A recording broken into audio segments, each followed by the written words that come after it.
Scot Landry back here at our hotel outside of St. Peter's Square with Kathryn Lopez from the National Review. Welcome, Kathryn. Thanks. I'll do any interview with St. Peter's in the background. I mean, it beats Boston or New York or Washington in the winter. Yeah. So tell us, you're covering the conclave for National Review. Yeah, I am. I'm writing things for nationalreview.com. And of course, as we were talking about on your radio show, there's only so much you can actually report. As much as my boss wanted me to embed in the conclave, that's not going to happen. I'm not getting the leaks from...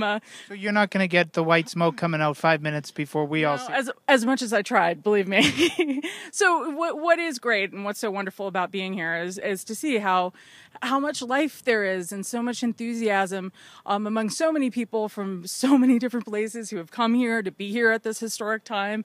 They want to see the white smoke, and they want to see the next pope and welcome him and hear what he has to say. And it's such a powerful statement, I think, when usually the media coverage of the church is a negative vision of the church, and for right reasons and not so just reasons.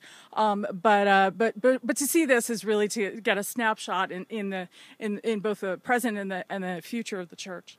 So I'm going to ask you for prediction, not on who the next pope is going to be. That's wide open. But how long do you think the conclave is going to run? When am I going home, in other words?